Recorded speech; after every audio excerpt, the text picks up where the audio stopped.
खबर आ रही है। बिपरजॉय चक्रवात गुजरात के तट से सिर्फ 95 किलोमीटर दूर है और इसके देर शाम तक जखाऊ पोर्ट के तट से टकराने का अनुमान है।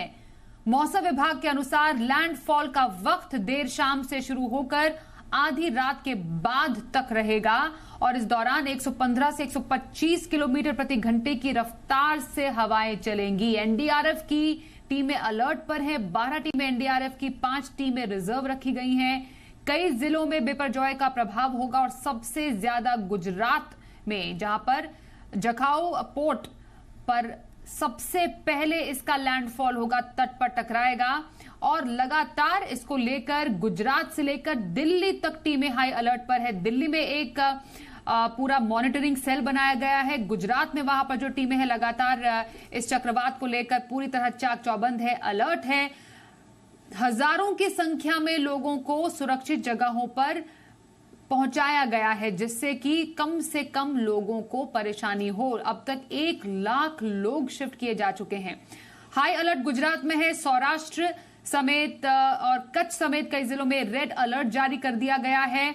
सिर्फ गुजरात ही नहीं, इस तूफान की जो आहट है महाराष्ट्र मुंबई में भी देखने को मिल रही है। यहां पर भी काफी ऊंची लहरें समुद्र में देखी जा रही हैं और 6 बजे से 8 बजे के बीच में ये वो समय है जो सबसे ज्यादा परेशानी का सबब लेकर आएगा जब ये चक्रवात बिपरजॉय लैंडफॉल करेगा। सबसे पहले जखाऊ पोर्ट पर सबसे पहले एंटर करेगा और यहां पर 125 किलोमीटर प्रति घंटा की रफ्तार से हवाएं चलने का अनुमान जताया गया है और लोगों को समुद्र तट से एकदम दूर रहने की हिदायत दी गई है।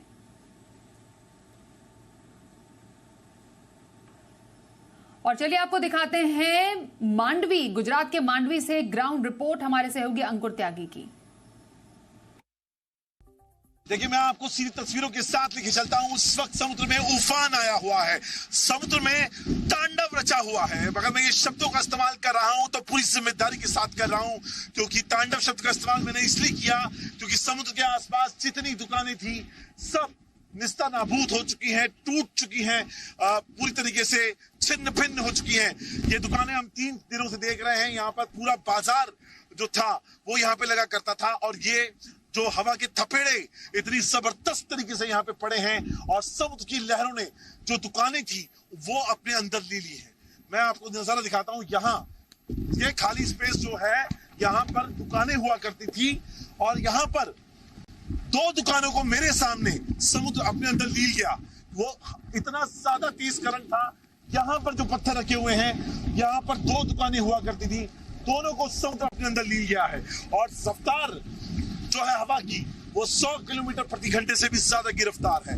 ऊपर से इस वक्त पानी में इतना जबरदस्त करंट है कि जो भी पानी के रास्ते में इस वक्त आ रहा है, पानी उसको अपने अंदर खींच रहा है।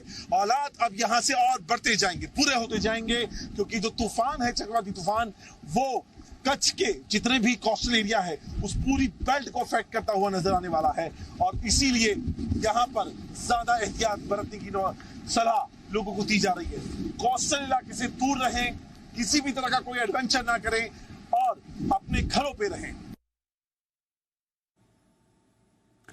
इस बीच एनडीआरएफ के डीजी ने बड़ा बयान दिया है। एनडीआरएफ के मुताबिक देर शाम तक बिपरजॉय तट से आज टकराएगा, यानी इस तूफान के तट से टकराने का वक्त बदल गया है। एनडीआरएफ की 12 टीमें अलर्ट पर हैं, जबकि 5 टीमों को रिजर्व रखा गया है। गुजरात के कई जिलों में बिपरजॉय का प्रभाव होगा और कहा जा रहा है कि शाम 6 बजे से लेकर रात 8 बजे तक जो बिपरजॉय चक्रवाती तूफान है वो कच्छ के तटों से टकराएगा। इसलिए तमाम जो टीमें हैं वो पूरी तरह मुस्तैद है। साइक्लोन की गति पहले से थोड़ी बहुत चेंज हो रही है, तो हमारा अनुमान है, जो आईएमडी ने फोरकास्ट किया है, कि आज की तारीख में लेट इवनिंग में उसका हिट करने की पॉसिबिलिटी है। सबसे अधिक इफेक्ट कच्छ जिले में रहेगा, लेकिन उसके साथ साथ जो आसपास के और डिस्ट्रिक्ट्स हैं सौराष्ट्र के, उनमें भी असर होने की पॉसिबिलिटी है। जैसे कि देवभूमि द्वारका में असर होगा, जामनगर में होगा, गिर सोमनाथ में, पोरबंदर में, इन सब जगह, राजकोट में भी हमारी टीम्स हैं। तो हमने कुल स्टेट गवर्नमेंट के संकलन से उनके अनुमान के मुताबिक पहले 12 टीम डिप्लॉय करने का प्लान था उसके साथ हमने 5 टीमें और वहां मुहैया करवाई हैं जो रिजर्व की तरह भी रहेंगी और किसी भी टाइम पे जहां जरूरत पड़ेगी वहां मदद में शामिल हो पाएंगी।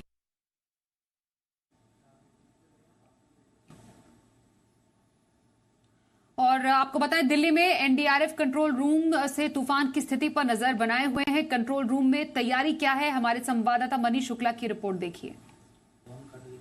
इस वक्त हम एनडीआरएफ के कंट्रोल रूम में हैं। लगातार यहां परिस्थितियां पर नजर रखी जा रही हैं। जो साइक्लोन बिपरजॉय है उसको लेकर के क्या इस वक्त साइक्लोन का क्या स्टेटस है, कितने देर में गुजरात के कोस्टल एरिया को हिट करने वाला है और एनडीआरएफ की अपनी क्या तैयारियां हैं, जो टीमें फील्ड में मौजूद हैं कैसे उनके साथ कम्युनिकेट किया जा रहा है, कोऑर्डिनेशन किया जा रहा है, उसकी यहाँ पर पूरी बाकायदा मॉनिटरिंग की जा रही है। ये मैप देखिए, इस वक्त की ये ताज़ा स्थिति का मैप है जहाँ पर ये दिखाया गया है कि एनडीआरएफ की जो टीमें हैं 19 टीमें तैनात की गई हैं। सबसे ज़्यादा अगर आप देखें तो गुजरात में एनडीआरएफ की टीमें हैं और अलग अलग एरिया में सबसे ज़्यादा इम्पैक्ट अगर आप देखें तो कच्छ में आने वाला है जहाँ पर 6 एनडीआरएफ की टीमें हैं और इसके साथ राजकोट, द्वारका, पोरबंदर, जामनगर, जूनागढ़, गिर सोमनाथ का और दीव में भी खासतौर पर अगर आप देखें तो ये टीम इस वक्त 19 टीमें फील्ड में है। कल तक 18 एनडीआरएफ की टीमें फील्ड में थी, आज जो एक रिजर्व टीम थी उसको भी फील्ड में लगाया गया है। इसके साथ 15 टीमें गुजरात के हेडक्वार्टर में रखी गई हैं एनडीआरएफ की, जो जब लैंडफॉल होगा उसके बाद जो सिचुएशन होगी और जरूरत पड़ेगी तो टीमें ये मूव करेंगी। इसके साथ ही अगर आप सारे कोस्टल एरिया को देखें, चाहे महाराष्ट्र को देखें या फिर यहाँ पर देखें गोवा से सटे हुए कर्नाटक के एरिया में, यहाँ पर भी अलग अलग जगहों पर एनडीआरएफ की टीमें हैं। हालांकि यहाँ पे कोई इम्पैक्ट नहीं है लेकिन एहतियात के तौर पर यहाँ पर टीमें तैनात किया गया है। दूसरे मैप में अगर आप देखें काफ़ी बड़ी यहाँ तैयारी है। ये जो मौसम विभाग है उसकी सैटेलाइट की ये पिक्चर्स हैं जो ट्रैक किया जा रहा है। अगर आप देखें तो जो इस वक्त साइक्लोन जो पाथ जिस तरीके से ले रहा है अपना और अभी जिस जगह पर है वहाँ से वो कहाँ कितने बजे हिट करेगा, किस स्पीड से हिट करेगा, इसकी भी जुड़ी यहाँ पर जानकारी है। तीसरा मैप अगर आप देखें तो बाकायदा यहाँ पर ये जो गुजरात के जो ये पॉलिटिकल मैप है, जो वहाँ गांव हैं, डिस्ट्रिक्ट्स हैं जो बॉर्डर एरियाज़ पे पड़ते हैं, उनके बारे में यहाँ पर डिटेल्स है। और इसके साथ ही साथ अगर आप दूसरे साइड पे देखें तो ये एक मैप है जहाँ पर जो इस वक्त विंड जिस तरीके से चल रही है और पूरे भारत में अगर आप देखें तो खासतौर पर नॉर्थ इंडिया में आपको तेज़ हवाएं जो चलती दिख रही हैं वो इस साइक्लोन का असर है, इसके जरिए ये दिखाया जा रहा है। तो इस वक्त गृह मंत्रालय को भी हर थोड़ी देर में जो एनडीआरएफ है, मौसम विभाग है, वो अपडेट दे रहे हैं। गृह मंत्री अमित शाह ने तेलंगाना दौरा रद्द किया हुआ है। अपने हेडक्वार्टर में अपने जो नॉर्थ ब्लॉक का ऑफिस है उसमें लगातार वहाँ स्थितियों को देख रहे हैं और सभी यही मना रहे हैं कि जिस लेवल की साइक्लोन के बारे में प्रिडिक्शन किया जा रहा है, बताया जा रहा है काफ़ी सीवियर है, उसकी स्पीड कम हो। हालांकि 1 लाख लोगों को कोस्टल एरिया से अब तक हटाया जा चुका है। ये मान के चला जा रहा है कि जान माल के नुकसान नहीं होगा, लेकिन कुछ घर हैं, कुछ प्रॉपर्टीज़ हैं, ज़रूर वहाँ पर डैमेज हो सकता है। लैंडफॉल के बाद बाढ़ जैसी स्थिति न आए उसकी भी तैयारी की गई है। मनीष शुक्ला, जी मीडिया, दिल्ली।